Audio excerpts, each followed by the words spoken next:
Ang tanging goal mo lang nun is mapauwi si mister. Sobrang hirap po ng long distance relationship kasi nandyan po yung hindi siya nakikita lagi ng anak ko, although 8 months umuwi na po. Pero iba pa rin po yung dalawa kayong nagpapalaki sa mga bata. Mayroon pong panahon na nahulog siya sa barko. Buntis po ako nun eh.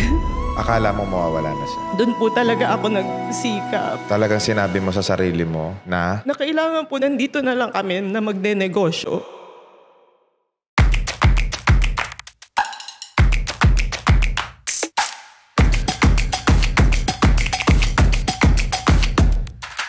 Ang mga opinyon at pananaw na ibinabahagi ng guest sa programang ito ay hindi kinakailangang sumasalamin sa host sa show o sa mga kumpanyang kinabibilangan ng mga ito. Alright, so good morning, good afternoon, and good evening mga boss. So nandito na naman tayo sa napakabagong episode ng RDR Talks. At syempre, laging espesyal ang mga bisita natin dito. Ang kasama natin ngayon ay isa sa mga pinakahinahangaan kong brand owner pagdating sa skincare business. Walang iba, i-welcome natin the brand owner of Skin Magical, Boss G Pangilinan. Magandang gabi po, Sir RDR.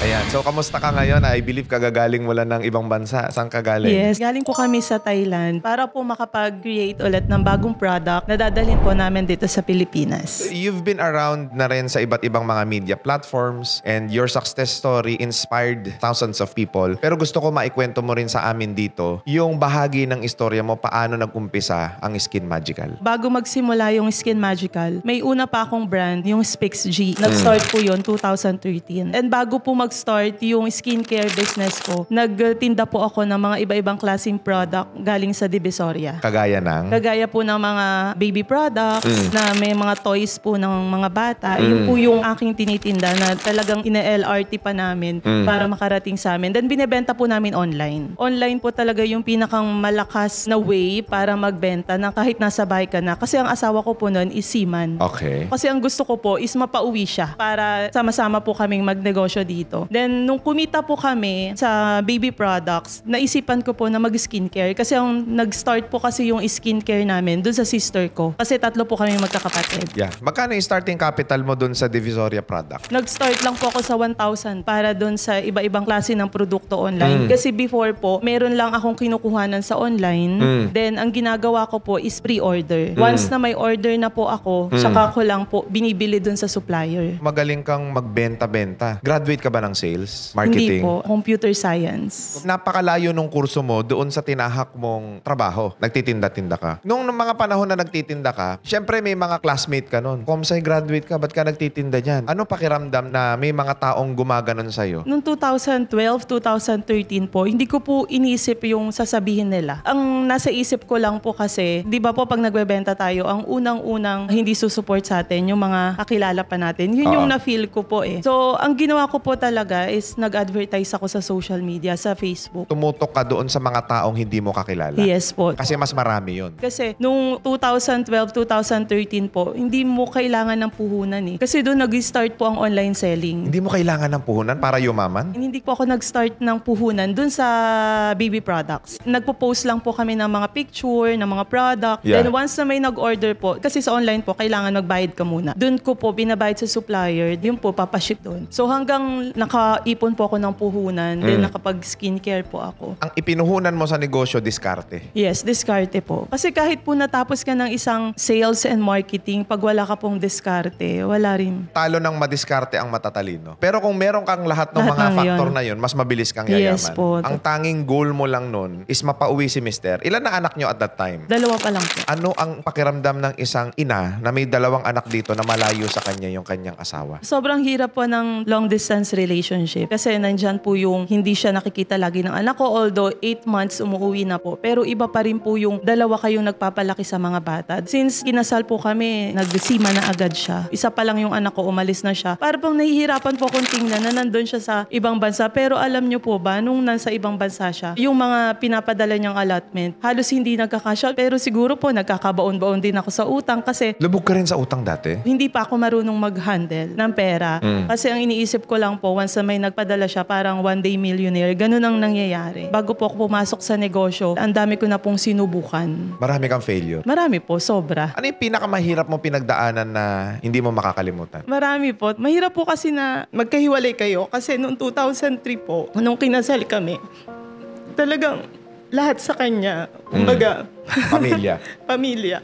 Kumbaga Yung po, asawa mo talagang sakripisyo yung ginawa niya doon. Hindi yun yung talagang gusto niya. pangarap din niya po, pero di po ako makatulong. Yun yung pinakamasakit eh. Yung alam mong may lakas ka, pero hindi mo alam kung paano ilalabas para makatulong ka dun sa asawa mong nasa abroad. Maraming mga kababayan natin ngayon na yung mister nila nasa abroad. Nagpakalayo-layo yung asawa nila para makapagpadala ng pera dito sa Pilipinas. It's a culture na kung gusto mong magkaroon ng magandang buhay, mag-abroad ka. Anong masasabi mo dun sa mga pamilyang dumadaan sa ganyang sitwasyon ngayon? Karaniwan po kasi ng mga Pilipino sa atin, akala nila pag nag-abroad ka, giginhawa yung buhay nila. Yes. Pero hindi nila alam na pwedeng masira din yung pamilya nyo sa paghihiwalay ng mag-asawa. Marami po kailangang isakripisyo once na naging OFW ka. Naiisipan ko po na magnegosyo, na tulungan siya, pero lagi ako nag-fail. Yung po yung pinakang hindi maganda na nagawa ko noong time na yon kasi nagkakautang-utang kami. So ang nangyayari po, parang nagiging baliwala lahat ng pinaghirapan niya. Na-experience mo ba nung mga umpisang nagbebenta ka, kung sino pa yung pinaka-inaasahan mong hindi tatanggi sa'yo, sila pa yung mga tumanggi sa'yo? Na-experience mo yun? Nung time na nagbebenta po ako nitong sa skincare na po, yung tulad po ng sinabi ko kanina, hindi ko po in-offer yung skincare ko sa mga taong kakilala ko. Mayroon po kasi akong isang distributor na nagsabi sa akin, bakit hindi mo gawin na distributorship yung Gawin mong business model. gawin kong business model yung distributorship. Sabi niya, tulad niyan, maganda naman yung produkto mo, bakit hindi natin ipakalat? So sinunod ko po siya. Yes. Actually po, lagi po akong sumusunod sa mga sinasabi ng mga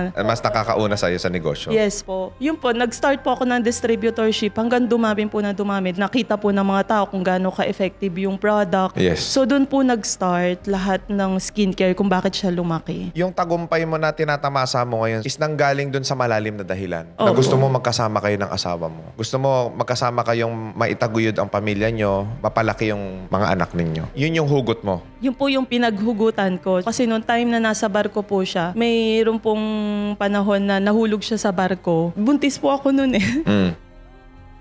Akala mo mawawala na siya. Doon po talaga ako nagsikap. Talagang sinabi mo sa sarili mo na Na kailangan po nandito na lang kami na magne-negosyo. may dumating na napakatinding urgency sa buhay mo na pag hindi ako kumilos, baka mamaya hindi ko na makita ang asawa ko. Yes po. Pag nanatili akong kampante sa buhay ko, baka mawala yung asawa ko, mawala ng ama yung mga anak ko. Yes po, ganun. Nahulog siya sa barko dahil sa trabaho. Nasa trabaho po kasi nagpipintura sila sa barko. So, humampas po yung alon doon sa barko kasi sa side po sila nagpipintura. Nalaglag na po siya yung helicopter, nag-save sa kanila. Grabe, no? So, ganun pala kahirap ang dinadanas ng mga kababayan nating seaman. Na ang sakripisyo ng mga asawa ninyo, ng mga kapatid ninyo, ng mga magulang ninyo sa abroad ay napakalaki. Risk nila ang buhay nila. Malaki ang itinatay at isinusugal nila. Sinupin ninyo yung pinapadala sa inyong pera. Ingatan ninyong maigi. Yun yung sinasabi ko lagi sa social Yes media. po. Na lagi na lang, kapag ka may mga kamag-anak sa abroad, kapag ka may mga mahal sila sa buhay na nasa ibang bansa, nakakatandaan na lang ng mga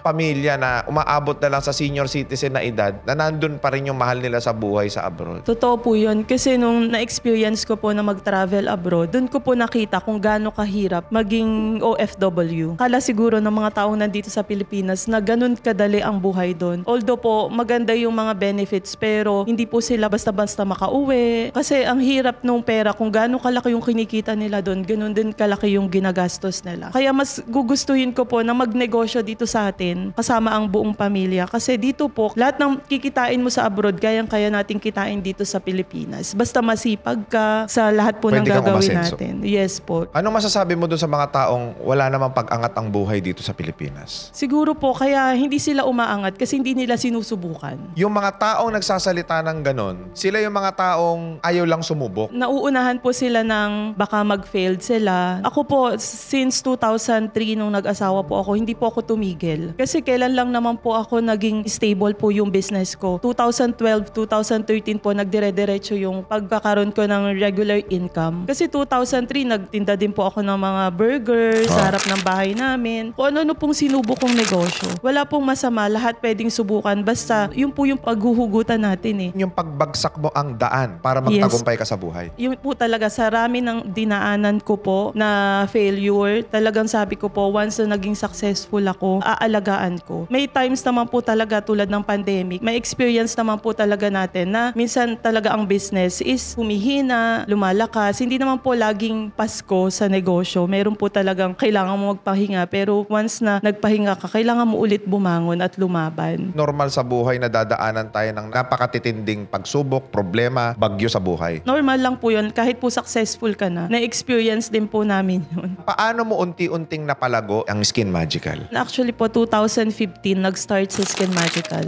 Wala pang masyadong nagtitiwala. Noong 2016 po, doon po dumami yung mga positive feedback ng mga client. After 3 months, nung nasubukan nila yung produkto mo, nagkaroon ng mga magagandang feedback. Yes po, doon po dumami yung mga distributors, yung resellers. Kaya naging dire-diretso po yung pagpasok ng mga distributors and resellers sa amin. Kung maglalabas ka ng any product or services, you have to focus on the quality. Yes, quality po. Ano masasabi mo doon sa mga taong gustong mag-umpisa rin ng kagaya niyang ganyang klase ng negosyo? Ano mga advices mo sa kanila? Lahat po kasi open naman na magkaroon ng sari-sariling negosyo. Sa skincare business po kasi, kailangan talaga alam mo kung paano mo ibenta, paano mo ma-explain sa tao kung gaano ka-effective yung product. Dapat Kasi, ikaw mismo, user ka ng produktong Yes. ilalabas mo. kung ikaw yung may-ari, dapat ikaw mismo alam mo kung paano gamitin, kung gaano ka-effective yung product, Yes. ano yung ingredients. Kailangan siya po mismo alam lahat. Yes. Kasi kung hindi pa niya alam, paano niya ibebenta? Correct. Mahihirapan siya. Kaya ako po rin, ang advice ko sa mga resellers, ang sinasabi ko, bago kayo mag-resell, kailangan nasubukan niyo yung produkto. Yes. Kasi para sa inyo pa lang, nakikita na ng tao kung gaano ka-effective yung product. So ikaw mismo personally, trinay mo muna yung mga produkto niyo. Yes po.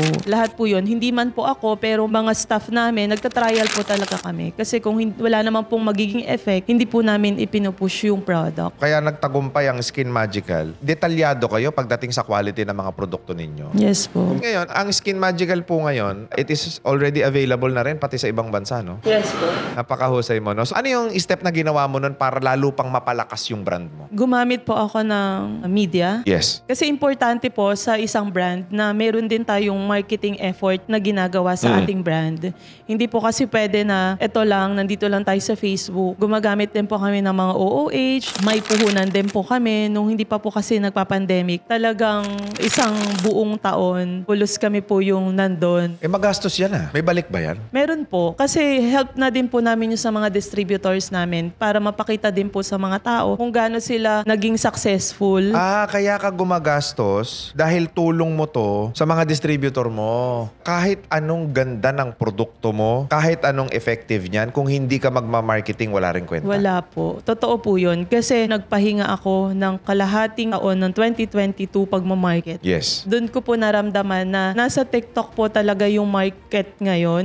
Kasi talaga na-experience ko 2022 na hindi ako nag-market sa TikTok. Doon ko po Nag-drop naramdaman. ang sales nyo? Yes po, totoo po yun. Ngayon may marketing effort na ulit kami na ginagawa. Nagpapa-advertise kami kahit Yeah. saan pong platform. Teka lang, paano mo naintindihan lahat yan? Comsci graduate ka. Kailangan mo pa rin pong mag-research, kumausap na mga tao na makakapag-advise sa'yo ng So, tama. tuloy-tuloy talaga. Opo, totoo. Kumbaga, pagka pinasok mo ang negosyo, asahan mo na walang humpay na research and development, walang humpay na pagod. Yes Pero po. ang tanong ko sa'yo, di ba, syempre nakakapagod, nakaka-drain, madalas toxic ang negosyo. Is it worth it? Nito pong 2022, naramdaman ko na sobrang toxic ng social media. Yeah. Yung mga followers ko po, dinivert ko po in a positive ko pong post. Yes. Na hindi pwede na porket nakakabasa kayo ng mga negative post sa iba. Gagayahin natin. Gagayahin na natin. Mahirap po kasi na laging yun ang nababasa kasi importante pa rin po ang mental health eh. Nung panahon na wala kang pera, na ang problema mo, yung asawa mo lang, mapauwi mo, okay ka na. Ngayon na mas marami kang problema, ano ang mas pipiliin mo sa dalawa? Mas gusto ko pa rin po yung ngayon. Ibig sabihin, lagi mong pipiliin yung mas yumaman. Opo, kasi gusto ko na lang nung simple na lang. Yung kami na lang pamilya yung iisipin ko. Ang kaso nga lang pag nagnegosyo ka, talagang parte ng Opo. buhay na marami ka ng responsibilidad. Totoo po yun. Naisip na rin po namin yan na pwede naman akong tumigil na lang. Mahal na mahal mo yung mga distributor mo. Kasi kung ikaw lang, okay ka na eh. Kaya hindi mo lang binibitawan to kasi marami pang pangarap sa Skin Magical. Kasi darating talaga sa business natin yung plateau stage na stable na yung brand. Pero paano naman yung kare-resell lang ng product? May pamilya din yan eh. Hanggat may isang taong naniniwala.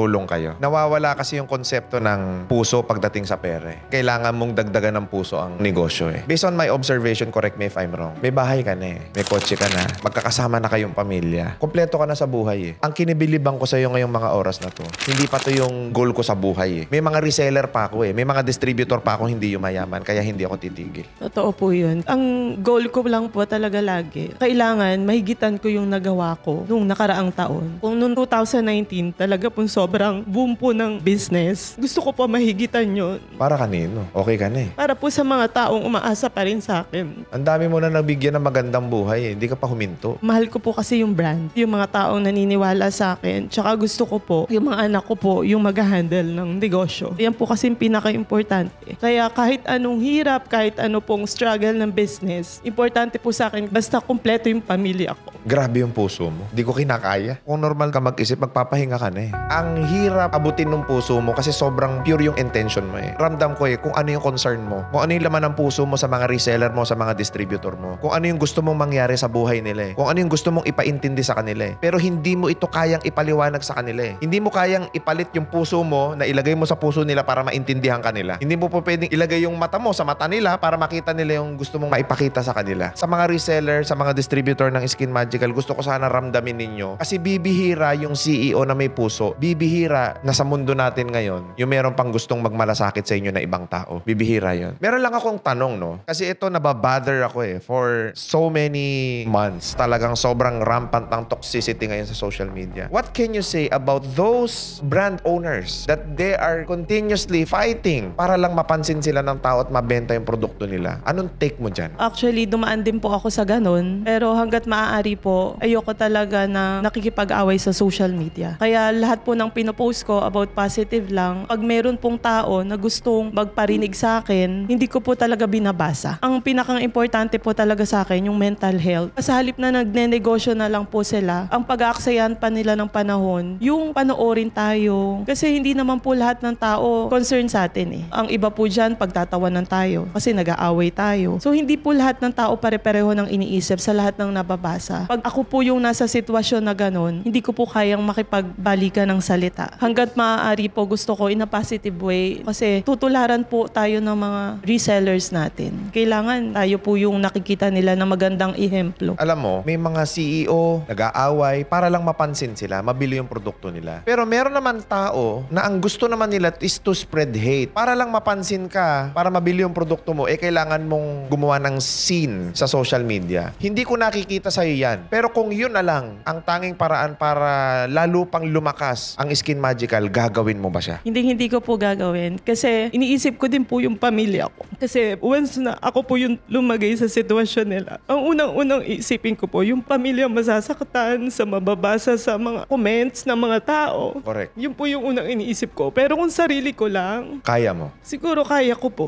Pero pag yung may mga taong mahal ko ang masasaktan, hindi ko po yung gagawin. Grabe, no? Imagine, fame and fortune, makikita ng anak mo nakikipagmurahan ka sa social media na kailangan mong mag-down ng ibang tao. It's so toxic. Okay lang po sa akin na hindi umingay yung brand. At least makilala ng tao na yung brand ko effective. Ayoko pong makilala ng tao yung brand ko nang dahil lang sa nakikipag-away. Yes. Yan ang dapat tinatangkilik ng mga tao. Nawawala yung core values ng kumpanya eh. Ang gusto kong i-brought up ngayon sa social media that we have to look also the brand itself. Kagaya ng Skin Magical, ang karakter ng may-ari gusto maayos. Kaya yung ilalabas mong produkto, naka-align sa ganong klase ng mentality. Magkakaroon kayo ng mataas na kalidad sa produkto sa pag-focus sa pag-develop ng produkto ninyo. Kasi yung iba, cloud chasing yung ginagawa. I mean, they have to create a scene para mabenta yung produkto nila. Not knowing na ang binibili nyo is yung produkto. So anong punto ko? You have to focus on the quality. Wag sa hype. Marami rin na naglabas lang ng produkto, CEO na. Anong masasabi mo dun? Hindi ko po matawag yung sarili ko na isang CEO or isang COO. As a brand owner, pwede na yun po yung tawag sa akin. Yes. So ang importante po sa akin, hindi po yung sarili ko yung makilala. Yung product ko po, yun yung pinakang gusto kong makilala ng mga tao. Kung gaano kaganda, kung gaano ka safe and effective yung product. Yan po yung pinakang importante sa akin.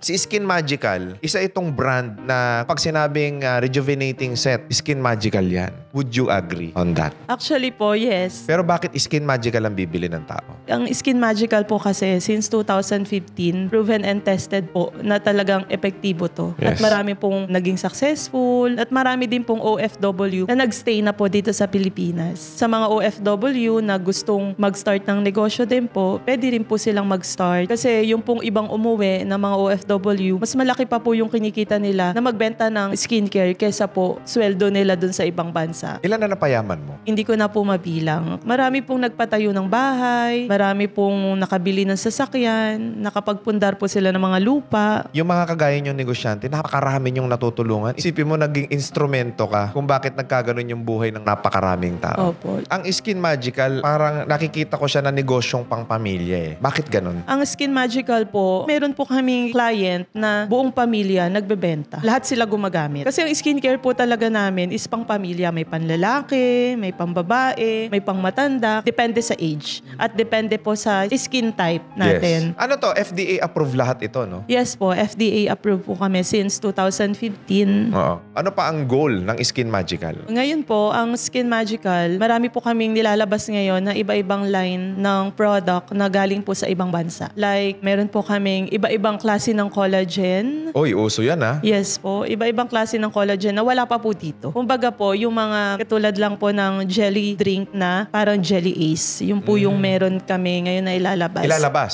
Kailan ang product launching nito? Yung jelly drink po is April or May pa po. April or May. Lalabas Opo, kasi yung yung produkto na process yan. po dun sa Thailand is matagal pa. Maproseso po. Actually, 6 months to 4 months po. Meron pa po kasi dun CPR na gagawin and then Yes. dito po. Meron din po kami sa Korea and Japan na Korea and inaantay. Japan din. Doon din ima-manufacture, dito ibebenta. Yes Skin po. Magical ang brand. Yes po. Ang galing mo. Hindi po madaling magnegosyo as in kailangan mo po talaga ng research and development. So, ibig sabihin ito, legit to. Yung collagen nyo, talagang Thailand yan. Opo, Thailand. Highest quality yan. Pagka yung mga Korean product, ano ilalabas mo dyan? Mga cosmetics. Cosmetics. Kasi number 1 ang Korea pagdating sa cosmetics. Yes. Sa Japan naman, anong kinuha ninyo? Sa Japan po, glutathione. Glutathione. So, ibig sabihin, namimili ka kung saan yung may pinaka-quality, yun yung ilalabas mong produkto. Yes. Then, kayang-kayang bilhin ng kahit sino po. Yes. Just recently, no, you had an event sa lugar ninyo sa Rizal. Yes po. Tungkol saan to? Sponsor po namin sa Teresa Rizal na fiesta. Nakita ko dami celebrities eh. Opo, then nag-create din po kami doon ng Gandang Palaban live selling contest.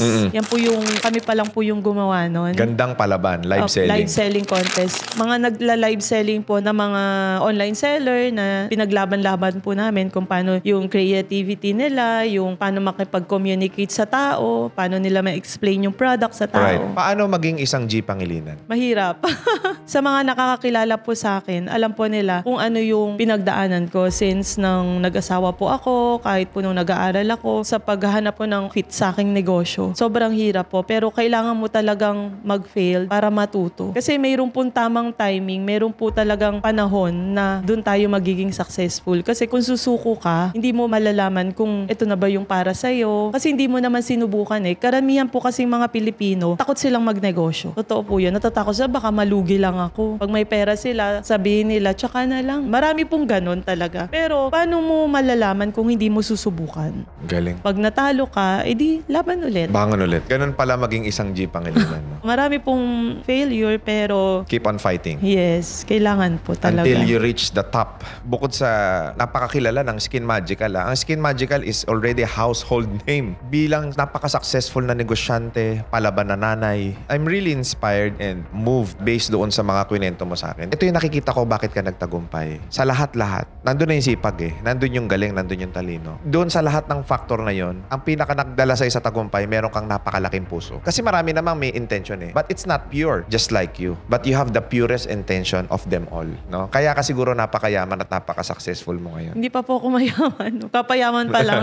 So, baka meron kang gustong batiin or gustong bigyan ng highlight sa interview natin na to. Go ahead. Yes, magkakaroon po kasi kami ng grand launching ng aming bagong product ng Skin Magical, ang Ori-G Beauty Drink. Beauty drink. Yes po. Okay, meron good. siyang L-carnitine, collagen, and glutathione. Then meron pong melatonin. Oy. Para maganda yung sleep. Sleep, para yeah. paggising is blooming na agad. Baka pwede ako dyan. Magkakaroon po kami ng grand launching na i-organize po ng Mega Magazine. Ano pa? Then, meron din po kami for April, nagaganapin po sa Palawan, na Palawan. launching din po ng bagong product na para sa summer. Ang Skin Magical po is a staple brand na talaga naman pong they are continuously providing the premium, the highest quality na mga product for skincare. And of course, na mabibili nila sa abot kayang halaga at nakakatulong po ito sa daan-daan at libo-libong mga Pilipino na nagnenegosyo rin ng Skin Magical. So, right now, I'm encouraging each and everyone sa lahat ng nanonood ng video na to na itry ang Skin Magical na mga produkto. Personally, ginagamit po natin ito. Nakita natin na effective, nakita natin napakataas ng quality ng mga produkto nila. At kung gusto ninyong negosyohin, ilalagay ko ngayon ang link ng kanilang page sa ating description. Nandyan na rin po sa inyong screen right now ang page po nila na kung saan po pwede po kayong mag-inquire. Open po sila for distributorship. I-reserve nyo na yung mga area nyo na yan dahil unahan yung Origi. For sure yan. Yes po. Actually po,